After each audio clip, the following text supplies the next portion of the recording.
Tobias, welcome to the Future of Life Institute podcast. Glad to have you on. Perhaps you could start by introducing yourself to our listeners. Yeah, thanks for having me. So my name is Tobias Baumann. I'm a researcher at and co-founder of the Center for Reducing Suffering, which is a research nonprofit that tries to figure out what we can do now to best reduce suffering, taking into account all sentient beings and the long-term future.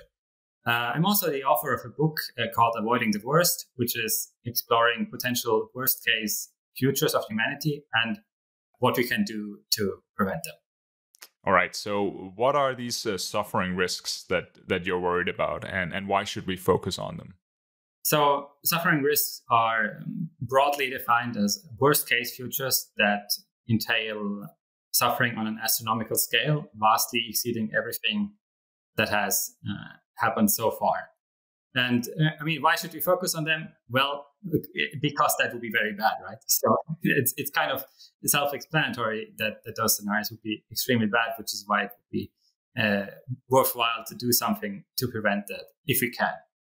So one of these scenarios that could cause a lot of suffering involves space colonization. Maybe we could start there, and you could talk about how space colonization could be risky and could potentially create a lot of suffering. Yeah, so I suppose the relevant bit is simply that it would massively raise the stakes, that it would presumably result in an overall explosion of the size of human civilization, of the overall population size. So if humanity expands throughout the universe, then everything is kind of scaled up by a factor of not just 10 or 100, but like by a factor of 1 million or 1 billion, if you imagine a future interstellar, intergalactic civilization. So the stakes would be higher by many orders of magnitude. So even if only the existing forms of suffering continue, that they now happen on a larger scale, so that would already be an asterisk. Although it is worth noting that the relationship between space expansion into space and astronomical scales is not so straightforward, because if you have a situation where we merely build sporadic outposts somewhere or mine some sort of asteroids or something like that, then that in and of itself would not be so relevant. So the key question is like that it would raise the stakes, that it would result in an explosion of the size of human population, of human civilization. Do you think all of the worst possible suffering events in the future involve space colonization, or do you think that space colonization is the biggest suffering risks because it raises the stakes so much? Yeah, this sort of ties back to the expected value framework, right? An argument can be made that scenarios that involve space colonization are just so much larger in scale, by many orders of magnitude, that we should focus on them, even if those scenarios are not necessarily the most likely. I'm not saying that space colonization is necessarily likely. The sort of large-scale space colonization. In fact, maybe I'm fairly skeptical about that, because what exactly would even be the motivation? Why exactly does Elon Musk need to go to Mars? Like, it's just a barren wasteland with weird gravity and like no atmosphere. So why exactly? What exactly is the point of expanding into space? We're far away from running out of available space on Earth. So one can sort of wonder why exactly space colonization would happen. But that is an intention with like the argument, like the EV framework and the larger stakes if space colonization happens. So you think that humanity in the future wouldn't necessarily be motivated to venture into space, to expand into space? At least it's not so obvious to me. It's subject to the usual great uncertainty about the future. I would say that I'm neither super confident that space colonization will happen, nor super confident that it will not happen. But I was just saying that I'm wondering about what exactly would the motivation be, other than that it's kind of cool to expand into space, but like... Yeah, perhaps one large motivation is just that it would be an awesome testament to what humanity is able to achieve. But if we're talking more in terms of more the objective value of trying to conquer other planets, for example, or trying to extract resources, then perhaps one thing would be that if we had control over things that are large scale risks on Earth, such as nuclear weapons and engineered pandemics and perhaps artificial intelligence, then if we're only sitting on Earth, then we're just waiting to be destroyed by an asteroid or a supervolcano or another type of natural risk if we hadn't expanded into space. So perhaps that could be a motivation to go to space that's beyond the exhilarating feeling of seeing a rocket fly and humans on the moon and on Mars and so on. Possibly. I mean, okay, there's still a question of whether it is worth the costs, whether or not. I mean, you can also just have a bunker in Antarctica somewhere. Even if you have nuclear war, Earth is still less inhospitable than Mars, probably, because Mars doesn't have an atmosphere. So, I mean, yeah, I don't know. But perhaps that could be a reason to do it. But that is just a reason to have an outpost somewhere, right? Not a reason to colonize every planet. And so there's one point. Yeah, and of course, there's a difference between whether you believe it's a good idea that humans should attempt space colonization and whether you predict that humans actually will attempt space colonization. And as I understand you think that we will actually attempt to colonize space, and that this could constitute just raising the stakes enormously, which also includes raising the stakes of a lot of future suffering. Is that somewhat correct? Yeah, I mean, I'm just saying it is a possibility, and because that possibility would vastly raise the stakes, it's in an expected value framework. It seems to be worth thinking about these futures. And the suffering beings we're talking about, if we colonize space, are these humans, or are we also thinking that we will perhaps bring along with us animals, or which beings could suffer in a scenario where we colonize space? It could, in principle, be both humans as well as animals, like some sort of factory farming on a larger scale, as well as potentially wild animals. I mean, this is certainly speculative, but I mean, yeah, maybe humans could bring wild animals to other planets, and then that would sort of multiply the scale of wild animal suffering. It could also be future artificial minds. I mean, I would actually say that the question of which beings are affected by suffering is kind of orthogonal to, independent of the question of whether or not we expand into space, at least in principle. Presumably, scenarios that involve large-scale space colonization are like, they involve more advanced technology. So maybe it is more likely that in those scenarios, you would also have artificial sentiences or advanced AI and so on. But it is still important to disentangle those different factors, like whether we colonize space is one factor, whether or not there would be a population explosion is another factor. Those don't necessarily have to go hand in hand. And whether or not we have advanced AI is yet another factor. So I think there's sometimes a tendency in long-termist EA discourse to just throw all of that together. And, we're going to have AI, and then it's going to colonize space, and then we will have 10 to the power 50 humans or beings in the future. But it is possible that some of those things happen, but not others. That is a possibility to be mindful of. Yeah, and we should also perhaps flag here that you are not only interested in preventing suffering that arises from space colonization. You're in fact very interested in researching what might cause suffering in the future in general. And so we should, or at least as I understand you, we should keep an open mind as to which types of suffering risks might materialize in the future. There is an interesting blog post by Robin Hanson where he's arguing that it's called A Galaxy on Earth, I think, where he's arguing that you could actually also have a huge number of beings on Earth if you really optimized for it, if you build like huge skyscrapers or like underground or something like that. If you use all available space, you could have a huge number of beings, even just on Earth, even without colonizing space. So that's something to also be aware of. So in this scenario, we're thinking at the edges of physics. How many conscious beings can be supported by Earth if we dig kilometers into the ground and build kilometers into the sky? Is something like that? Yeah, I mean, you can of course wonder whether or not that theoretical limit is very relevant, or whether or not such scenarios are realistic.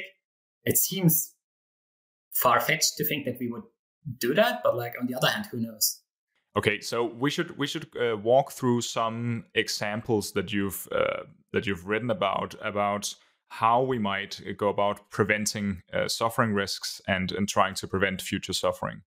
So one of these avenues is to do a moral advocacy, and this involves what you call expanding the moral circle. If I remember correctly, this was a term that the philosopher Peter Singer came up with, originally intended to describe the situation where we begin to include animals into our circle of moral concern. But which beings would you advocate for being included into our moral circle now? Yeah, I mean, I think there are many steps to the moral circle. Like the smallest possible moral circle is kind of where I only care about myself. Then the next step would be something to care about myself and my family and friends.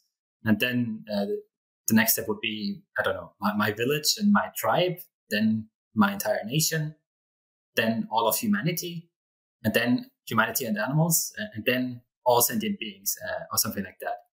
So in terms of beings that are currently excluded, a large category is definitely non-human animals. That's farmed animals in particular. We do care a little bit about dogs and cats, but of course we should care just as much about pigs and chickens that are suffering often in terrible conditions on our factory farms and slaughterhouses. So that's one important way in which the moral circle needs to expand. Another point that is often forgotten even by animal activists is that of animals living in nature, because they actually do constitute the vast majority of sentient beings on Earth right now. Our animals are wild animals living in nature. And of course, their well-being, their suffering matters just as much. It would be a mistake to think that they don't matter merely because it's not directly influenced by humans or something like that. Yet another step that is perhaps where we're starting to enter like maybe more speculative territory is that of like very small animals, invertebrates or insects, where it's just not entirely clear whether those are sentient. So it's not clear whether or not those should be included, but it's at least a possibility. And then an even more speculative possibility is that of artificial sentience, which I've already mentioned. Potentially, you could have sufficiently complex computer programs or simulations, artificial minds that develop sentience and develop the capacity for conscious experience. And it's, again, very unclear whether that will happen, whether it's realistic. But the point is that if such sentient beings exist, then their well-being matters morally. So if we think about moral circle expansion as a tactic for trying to reduce future suffering, do you see any potential downsides with that tactic? Could it backfire in specific ways? Yes, I mean, it certainly could. I think one important backfire is to be aware of is that you could trigger a backlash against this idea. It could become a polarized topic of political discussion. It could become a culture war thing. I mean, there are various variations of that. Maybe people would just think that it's crazy, and that would obviously be very bad. Maybe people would think that it constitutes a sort of disloyalty to your own tribe, nation, whatever, that you care so much about all of those weird minds, you know. So that's perhaps a reason why people would be hostile to this idea. And so it's important to communicate these ideas carefully and to emphasize cooperation when we're talking about those things, and to avoid needlessly antagonizing others. What about simply being empirically wrong about which minds to include? So say that we're uncertain about whether insects are conscious, and then we decide anyways based on the risks involved, perhaps based on the expected values calculations we've made, to advocate for their inclusion into the moral circle. But it turns out that we're wrong. That is potentially a high stakes bet that's being made. If the scientific consensus in 50 years is that insects are not conscious, and then we have perhaps wasted resources or cried wolf about beings that turned out to not be able to feel pain or pleasure anyways. Yeah, that is certainly a risk. I mean, and even if one thinks that on a sort of precautionary principle, because that insects might matter a lot, there's still a strategic question of whether or not it is wise to emphasize this aspect in public advocacy. So that's also something to be mindful of. One can also wonder whether it is particularly helpful to divide things up in this way, because like ultimately what matters is to convince people of the idea that all sentient beings matter, no matter whether they're biological or artificial or like human or non-human or living in nature or whatever. So ideally, you would convince people of this abstract philosophical idea that all sentient beings matter. I'm not necessarily saying that it's easy, but that would sort of be the ideal, to have a movement for all sentient beings. And that certainly seems to be your ethical starting point. What makes you so convinced of this idea? So, I mean, the arguments that have been made by Peter Singer and others are that it would just constitute an arbitrary form of discrimination to say that some beings don't matter because they belong to the wrong, so to speak, species. And that would just seem like an arbitrary form of unjustified discrimination. To me, like what matters is that there is someone suffering, and that matters morally. So, I mean, I've always found that intuitive, this sort of line of argument. But I appreciate that it comes down to moral intuitions, and maybe other people will feel differently about that. And I think other people throughout history and even in today's academic philosophy and so on, they have felt differently. They have thought that these what could seem like arbitrary distinctions actually matter, so that perhaps humans are worth more than animals in virtue of the fact that we are humans. How seriously would you take the fact that a lot of people disagree with this care for all sentient beings? Yeah, so far I've always tried to be nuanced, but like this is maybe one thing where I would be inclined to say that those people are simply wrong. It's worth noting that we're here not talking about empirical objective facts. We're just talking about value judgments, about moral philosophy. And it is simply, my point of view is that all sentient beings matter equally, that I care equally regardless of species membership. Is this perhaps, could we frame this as a bet you're making, in a sense that, say that the human civilization, we become more rational, we become more collectively intelligent and compassionate over the next 100 years, say, and your bet is then that people would come around to your view and would abandon the views that not all sentient beings matter. So perhaps it's some form of empirical prediction about the ethical views that will be held in a century from now. Well, I mean, whether or not we will be becoming more rational or ethical, that is like an entirely different question.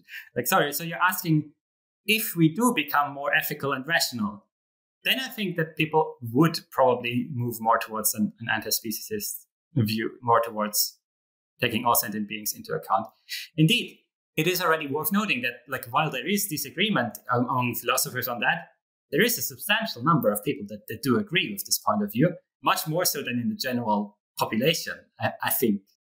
Right? So in a sense, it is already true that the people who have thought about this the most, who have reflected the most about moral philosophy, are far more positively inclined towards an animal rights view, towards taking all sentient beings into account, than, quote unquote, the layman.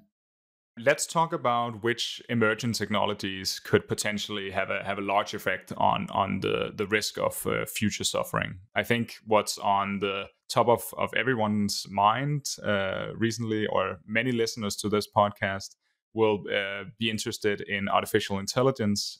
So perhaps you could talk about the combination of how important will it be to shape the future of AI from the perspective of trying to reduce future suffering? Yeah, that's a great question. So it is quite possible that advanced artificial intelligence, will be a very important technology that shapes the future to a large degree, comparable to perhaps something like the Industrial Revolution. Though, I mean, this is again one of those things where I'm saying that it's uncertain. I'm neither confident that it will happen nor confident that it will not happen. So, but you could make a similar argument to the one about space colonization, that the stakes will just be much higher if such advanced technologies will be developed, which is why it's worthwhile to think about those scenarios and to focus on them, even if it's not necessarily what you think is most likely. We can maybe discuss the likelihood separately, but still there's that argument to be made. But then it's a somewhat different question.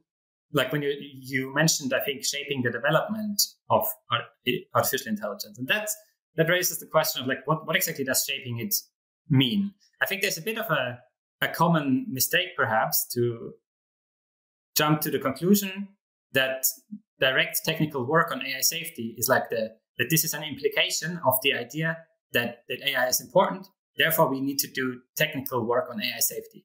But this, I think it's not so simple, because other interventions, such as moral advocacy or improving our political discourse, or anything basically that you could do that broadly influences the long-term future, I mean, this would still affect AI outcomes, right? It would indirectly affect them. After all, AI development does not happen in a vacuum.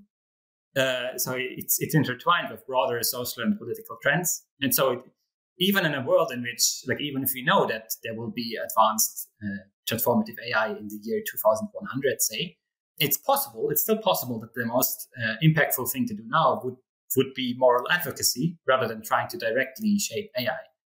So there's this distinction, which I think is important. Perhaps one argument against this is to say that when we're talking about AI safety, what we're talking about is trying to make an AI system or AI systems in general behave according to what we want. So we are aligning them with our preferences. And that seems to me to be a necessary condition for aligning them with any ethical view. So perhaps solving or working on AI safety is necessary to imbue AIs with the values we want, whatever those values may be. What do you think? Do you think that AI safety is necessary in that way?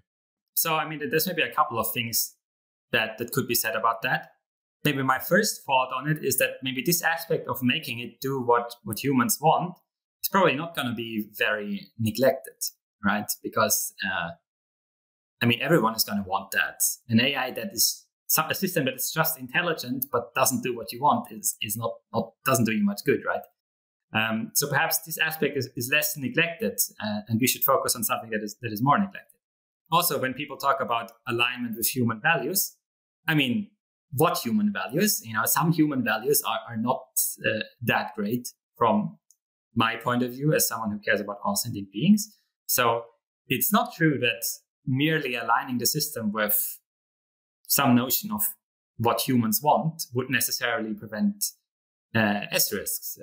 It could still result in bad outcomes because average human values are, let's just say that they're problematic in some ways. So from a purely S-risk focused perspective, I would say that it's perhaps better to focus on other aspects, like such as avoiding conflicts between AI that could result in S-risks.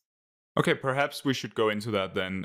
So avoiding conflicts between AIs. Does this link to your work on cooperative AI? Yeah. So perhaps you could explain what is cooperative AI. So cooperative AI is a research field, a subfield of artificial intelligence that is aiming at creating artificial agents, AIs, that can productively navigate cooperation problems, social dilemmas, things like the prisoner's dilemma, in their interactions with both other artificial agents and humans. And so this goal of achieving cooperative AI is different from sheer maximization of capabilities or intelligence, which is what is usually considered to be the goal of AI research, which is why it's a subfield. So, I mean, we can talk a bit more about the precise goals and definition of what cooperation means and so on, which is not entirely clear, and there are various conceptual questions there. But so just to briefly explain like the connection to S risks is that many worst case scenarios can arise from when you have escalating conflicts, especially high stakes conflicts potentially involving future technology. It is easy to see how that could result in very bad outcomes. And so having more cooperative AI is a way to mitigate these risks. If you have more positive sum cooperation, then the risk of those worst case outcomes from conflicts is lessened. And so that is why many people who are interested in S-risk reduction think that cooperative AI is like a promising thing to look at.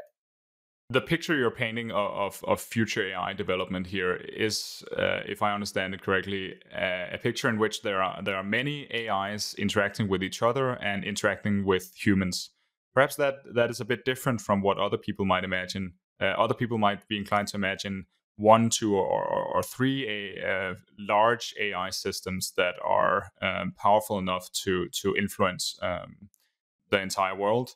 Do you think this, and why do you believe that AI development might be more dispersed and we might have thousands or millions of AIs as opposed to 1, 2, or 3? Yeah, so I mean, I suppose the field of cooperative AI is kind of aimed at scenarios where you have more than one system, because if you just have one, I mean, I suppose you could still imagine scenarios where you encounter alien civilizations or you have some sort of acausal game theory thing involving other universes. Okay, but like bracketing that, if you have one agent, then of course that there are no cooperation problems. So yeah, the field is kind of premised on having separate agents. One thing that's worth noting is that you could have a situation where you at first have many different AIs and then they just kind of compete, and at some point only one takes over. That still leaves you with cooperation problems or potential conflict, like in the period leading up to that point, right? So in that case, it would still be relevant. Now, you were asking whether or not how likely it is that there is going to be a single agent. Personally, I don't think I wouldn't view that as too likely, just on the basis of historical trends. It seems to me that the prediction that that all power will be consolidated into a single system. I mean, what exactly would be the evidence for that view? I wouldn't rule it out either, but it doesn't seem too likely to me. It seems to me that the most natural evolution would be for like many different actors to all develop their AIs. And when we are worried about AIs interacting and we want them to cooperate as opposed to interact in hostile ways, are we drawing on lessons from history? So are we drawing on humans interacting with each other? Are we trying to import some of the lessons that we've learned there?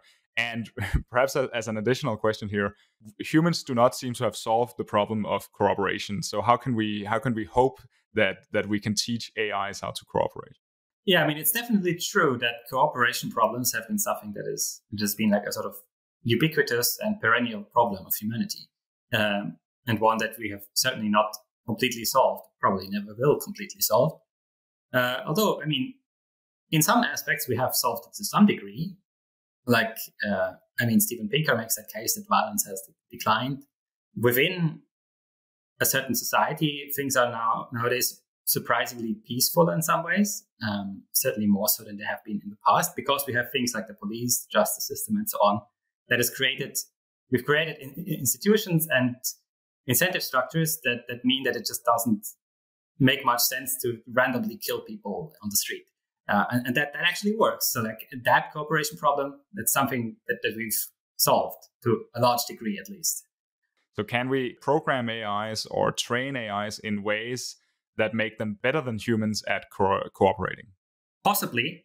That is an interesting question. This is one of the conceptual issues with cooperative AI, is that it kind of comes down to a degree to whether or not the operators even want their AI to be cooperative.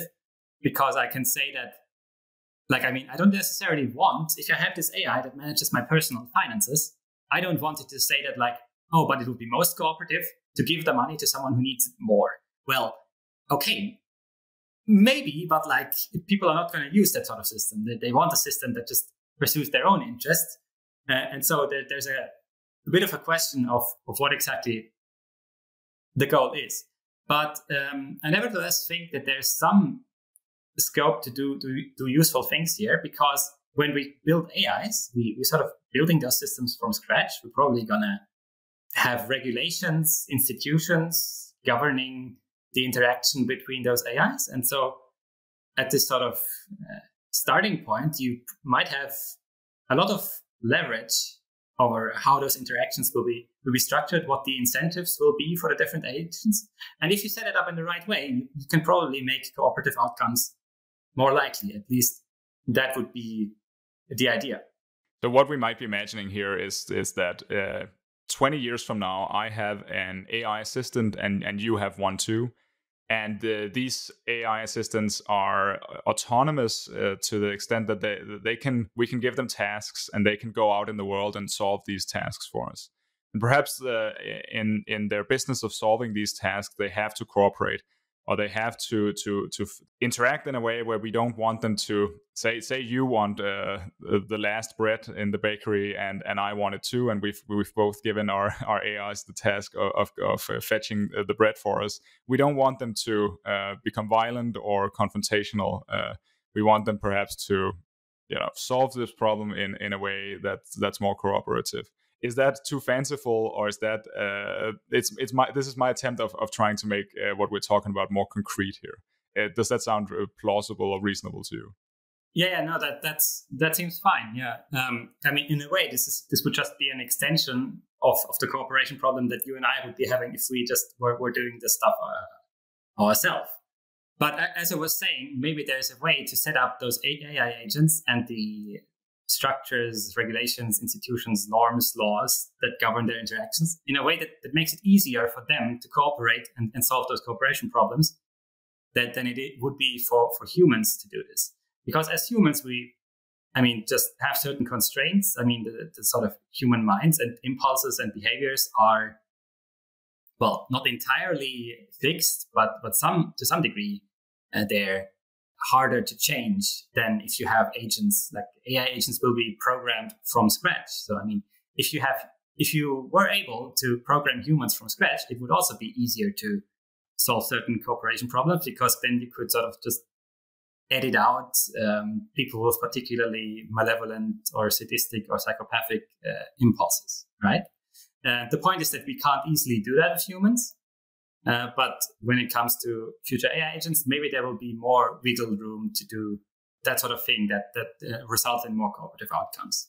Perhaps one question that arises for me here is the question of how good can we become at cooperating? How good could future AIs become at cooperation? And are there limits built into perhaps even physics or the mathematics of game theory that make it so that perfect cooperation or utopia of cooperation cannot really be achieved? So I'm thinking, for example, the future might be very good, but it will probably involve resource scarcity, which makes it the case that it's not always possible to cooperate if both parties want to maximize their resources, for example.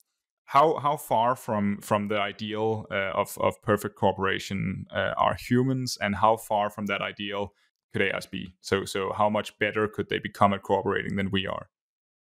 I mean, cooperation simply that depends on the circumstances, right? I mean, if you're in a single shot prisoner's dilemma, then the rational thing to do is simply to defect. And so, I mean, there's a question of what exactly does it mean for agents to be better or worse at cooperating? And actually, another issue is, of course, that since those agents will be intelligent, I mean, why wouldn't they figure it out on their own, sort of how to handle those things? So maybe I find it more helpful to think about it in terms of how can the relevant institutions, laws, and so on be set up to foster cooperative outcomes in those interactions between AIs, in much the same way as we're doing it with humans, by having a police, a legal system, and so on, the rule of law, that sort of things. So you're thinking at it at cooperation at the level of institutions and not as much as at the level of agents. This is at least how I'm inclined to think about it, but one can also do it differently and just look at the the more technical details of how, like there is just research on how artificial agents do, like if you use reinforcement learners, how they do in those cooperation problems when they play an iterated person's dilemma or something like that against each other. So there's research on that and what you can how you can modify them to achieve more cooperative outcomes. So that is definitely also a technical angle to that. In terms of AI governance, have you, in your research, found anything that might help us reduce future suffering?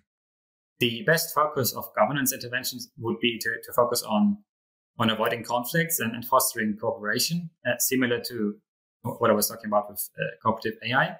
I have to admit that the question of how to best do that on a practical level, I mean, how do you actually get the different AI labs or possibly governments that are involved to cooperate? Well, I'm not an expert on how to best do that on a practical level. There are certainly people that are much better placed to answer that like more practical question.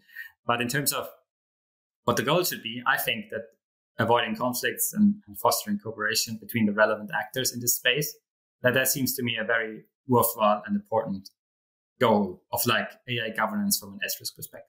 If we're thinking in practical terms, do you think trying to influence governments are overcrowded? And perhaps especially so in the case of AI, where there are billions at stake. So a lot of people are interested in influencing AI regulations. Do you think that perhaps you or other with your interests will have a chance at influencing these regulations? It's certainly not going to be easy. And I mean, another problem is, of course, that we do not necessarily at this point know so exactly what sort of regulations we actually want or would be better in the long term. I wouldn't say that it's overcrowded. I mean, it's probably still less crowded than like other more mainstream political discourse. Maybe there are ways to have leverage here if you can get the right experts in the right committee or whatever to have influence on government policy. I think this is actually what some people at FHI and at GovAI have done. This can be a legitimate strategy to have an influence on the long-term future. So I think it makes sense. If we're talking, if we're still talking governance, but if we move on to space governance, do you think that we should be trying, or people who are worried about reducing suffering in the future should be trying to make legislation that makes it more difficult to go to space? Or do you think that perhaps the public relations risk there is too high because people would like humanity to go to space? It's exciting. Perhaps people disagree with whether it would lead to bad outcomes and so on. I would say that while I'm not entirely dismissing the idea, I'm relatively skeptical about whether this is going to be the best approach. It seems to me that in the relevant scenarios, it's probably quite difficult to prevent space colonization altogether if you're in a scenario where people definitely want to do that for whatever reason. If you're thinking in terms of marginal impact, it seems better for people who are interested in S-risk reduction to push for a more prudent approach that takes S-risks into account rather than just trying to stop space colonization altogether. Because, as you're saying, that might be controversial. It might run into a lot of opposition. And in that case, it's just better to try to, if you can't beat them, join them and so on, or something like that. But then again, I'm not entirely dismissing the idea either. Perhaps the motivation to colonize space will be limited anyway, as we've discussed earlier. Perhaps opposition to it will be popular. I don't know. Perhaps the sentiment will be make Earth great again. And yeah, in that case, it could be a strategy. But as I'm saying, like it's something that to be careful about and likely not the best thing to do because it's kind of too coarse-grained. And you probably want to find better, more specific levers to reduce S-risks. Also, one of your favorite paths to trying to reduce suffering is trying to build the movement of people who are interested in doing this and trying to research and gather knowledge about how to do this in practice. one thing, so this seems like a laudable goal. This seems like a great thing to do to gain more knowledge about our situation. But perhaps one thing that where the incentives wouldn't be right is that people who are interested in reducing suffering risks would be perhaps motivated to find out that we can actually do something, and would perhaps be reluctant to admit that maybe their research points in the direction that we can't really do anything about reducing suffering in the future. Do you think that's a problem, and do you think that's especially a problem for suffering risks? Yeah, or for me personally, yeah, I mean, this can be a risk.